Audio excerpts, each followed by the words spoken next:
வணக்கம் game changer luck channel நேர்களே, நான் உங்கள் அன்பான சயின்டிபிக் வேதிக் அஸ்ட்ராலஜர் ஆஸ்ட்ரோ அரஞ்சி பேசுகிறேன். நல்லது நினைப்போம், நல்லதே நடக்கும்.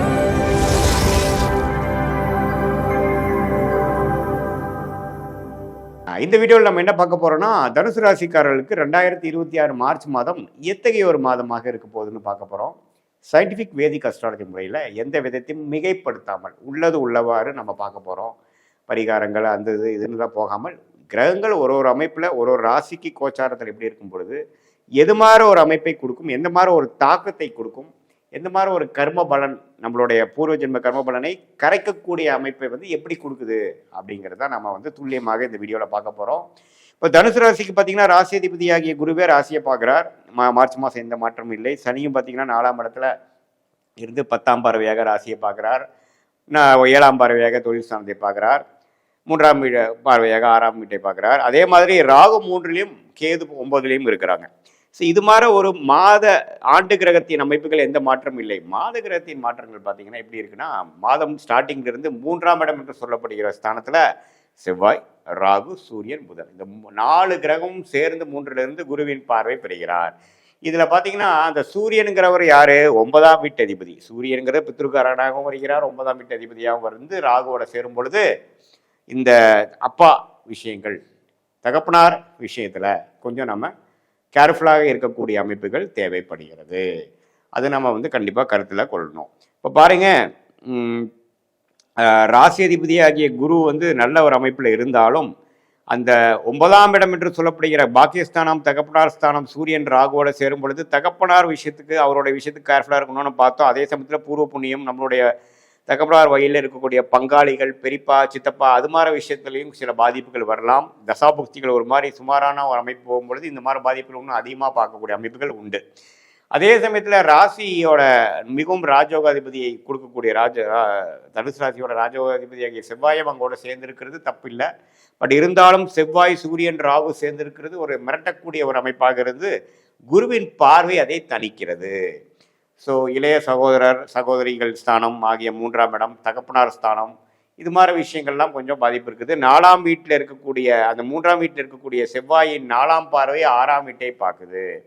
ஸோ இதெல்லாம் கொஞ்சம் கேர்ஃபுல்லாக பார்க்கணும். ஸோ தனுசு ராசிக்காரர்கள் மார்ச் மாதம் கொஞ்சம் விவேகமாக, வீரத்தை காட்டிலும் விவேகமும் வேகத்தை காட்டிலும் நிதானமும் தேவைப்படக்கூடிய ஒரு மாதமாக 2026 மார்ச் மாதம் இருக்குதுங்க. அதே சமயத்தில் சனி 4ஆம் இடத்துல அஷ்டாத்திர சனியாக 10ஆம் பார்வையாக ராசியை பார்த்து இன்னும் சில டயத்தில் டென்ஷன், அதிகமான வேலை பளு, ஹார்ட் ஏர்ன் மணி, மனசோர்வு, அதிகமான ஒரு எண்ண ஓட்டங்கள் கொடுக்கக்கூடிய அமைப்பும் கொடுக்குதுங்க. ஸோ அதனால் கண்டிப்பாக இந்த மார்ச் மாதம் பார்த்தீங்கன்னா 3ல் இது மாதிரி பாவகங்கள் இருக்கிறதுனால முயற்சிகள் அதிகமாக செய்யாமல் இருக்கிறத மெயின்டைன் பண்ணிட்டு போகக்கூடிய அமைப்புகளுக்குள்ளே நீங்கள் போகக்கூடிய அமைப்பு தேவைப்படுகிறது. ரொம்ப அவசரப்படாமல், ஃப்ரஸ்ட்ரேட் ஆகாமல், என்ன நம்ம செய்யக்கூடிய அமைப்புகள் எப்படி ஆகிட்டு இருக்கு, திடீர்னு நம்ம பெற்றோர்களுக்கு பிரச்சனைகள் வருது, இது மாதிரி எதிர்பாராத சில பிரச்சனைகளாக வருதேங்கிறதுனால மனம் துவண்டு போகாமல் ஒன்னொன்னையும் பொறுமையாக டீல் பண்ணக்கூடிய, அணுகக்கூடிய ஒரு மாதமாக மார்ச் 2026 கண்டிப்பாக வருகிறதுங்கிறத நாம் தெரிஞ்சுக்கணும். அதே சமயத்தில் ராசிநாதன் ராசியை பார்ப்பதனால எல்லாத்தையும் சமாளிக்கக்கூடிய தைரியமும் மனப்பக்குவமும் உங்களுக்கு வந்துடும் அப்படிங்கிறதையும் நீங்கள் தெரிந்து கொள்ளலாம். அது மூலமாக கொஞ்சம் எல்லாத்துலேயுமே நீங்கள் கொஞ்சம் நிதானமாகவும் தன்மையாகவும் இருந்து சிக்கல்களிலிருந்து வெளியில் வரக்கூடிய அமைப்பாகவும் நீங்கள் மார்ச் மாதம் எடுத்துக்கொள்ள வேண்டும்.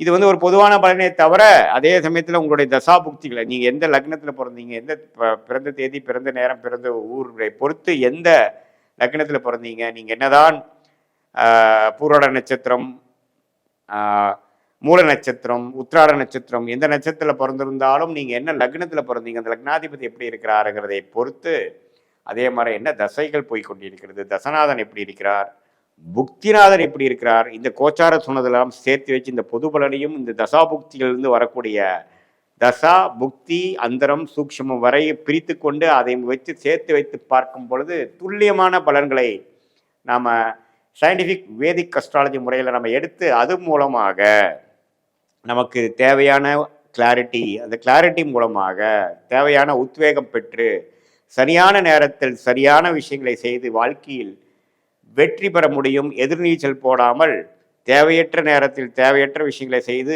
பண விரயங்கள், பொருள் விரயங்கள் அதெல்லாம் செய்யாமல் நம்மளுடைய பிராப்தம் என்ன, நம்மளுடைய கர்மா என்ன அப்படிங்கிறதை தெரிந்து அதுக்கு தகுந்த மாதிரி திட்டங்களை தீட்டி அதுக்கு தகுந்த மாதிரி துறைகளை தேர்ந்தெடுத்து அதுக்கு தகுந்த மாதிரி வாழ்க்கை அமைப்புகளை நீங்கள் செய்து கொண்டே ஆனால் வாழ்க்கையில் எளிதில் நாம் வெற்றி பெற முடியும்.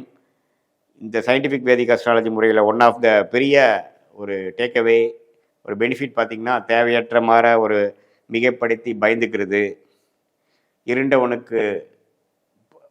பயந்தவனுக்கு இருண்டதெல்லாம் பேய்ங்கிற மாதிரி பயப்படாமல் உள்ளது உள்ளவாறு புரிந்து கொண்டு நம்ம ரியாலிட்டி என்னங்கிறது தெரிந்து கொண்டு நம்மளுடைய ஷார்ட் டேர்ம் என்ன, அடுத்து வரக்கூடிய 2 மாதம் 3 மாதம் காலங்கள் எது மாதிரி விஷயங்கள் காட்டுகிறது, what is the long term, அடுத்து வரக்கூடிய 6 மாதம் 1 இயர் 2 இயர்ஸ் அப்படிங்கிறதெல்லாம் எது மாதிரி ஒரு பேட்டர்னில் நம்ம லைஃப் போகுது, எந்த நேரத்தில் மாறலாம், எந்த நேரத்தில் உத்தியோக மாற்றங்கள் நல்லது, எந்த நேரத்தில் கல்யாணம் செய்யக்கூடிய அமைப்புகள் இருக்குது, எந்த நேரத்தில் குழந்தை பேர் வரக்கூடிய அமைப்புகள் இருக்குது, எப்போ சுப விஷய தடைகள் நீங்கும், கடன் எப்போ அடையும், எப்போ ஒரு இடம் வீடு வாங்குவோம், எப்போ வாழ்க்கையில் ஓரளவுக்கு மீண்டு வருவோம், வாழ்க்கையில் செட்டில் ஆகும் அப்படிங்கிற மாதிரி நம்ம மனசுக்குள்ளே இருக்கக்கூடிய உண்மையான தேவையான ஆழமான கேள்விகளுக்கு நம்மளோட இந்திய வேத ஜோதிடம் என்ன மாதிரி ஒரு விஷயத்தை நம்ம கொடுக்குது அப்படிங்கிறது நம்ம ஒரு கூகுள் மேப் போல்டரை எடுத்து, நீங்கள் தான் உங்கள் வாழ்க்கையை வாழ போகிறீங்க, அதை யாரும் ஒன்றும் பண்ண முடியாது.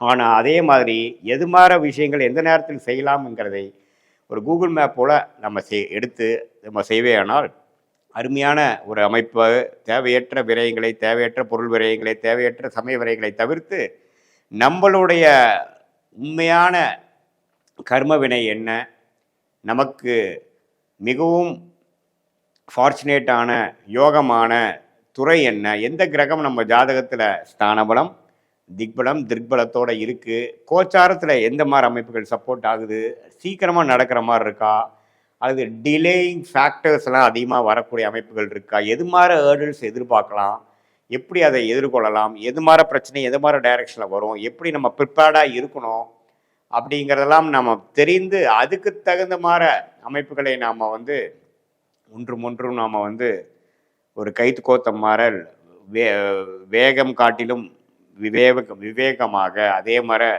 வீரத்தை காட்டிலும் நிதானமான ஒரு அமைப்பாக நம்ம செயல்பட்டேயானால் வாழ்க்கையில் பார்த்திங்கன்னா நம்ம பின்னோக்கி பார்க்கும் பொழுது தேவையற்ற சில விஷயங்கள் செய்வதனால தான் நமக்கு நிறைய பின்தங்கி போய் வாழ்க்கையில் ஒரு 5 வருஷம் 3 வருஷம் பின்னாடி போன மாதிரி நிறையா ஃபீல் பண்ணியிருப்போம். அது மாதிரி விஷயங்கள்லாம் உனிமேலாவது நடக்காமல் இருப்பதற்கு என்ன வழி அப்படிங்கிறத இந்திய வேத ஜோதிடம் அடிப்படையான அறிவியல் சார்ந்த சாஸ்திரமான சயின்டிஃபிக் வேதிக் அஸ்ட்ராலஜி முறையில் நம்ம பார்த்து அது மூலம் தெளிவு பெற்று அது மூலமாக வாழ்க்கையில் கரெக்டான ஒரு அமைப்புகளுக்குள்ளே போய் திட்டமிட்டு செயல்பட்டு எளிதில் வாழ்க்கையில் வெற்றி பெற முடியும் என்று சொல்ல விரும்புகிறேன். மீண்டும் மற்றொரு காணொளியில் சந்திப்போம். நன்றி, வணக்கம்.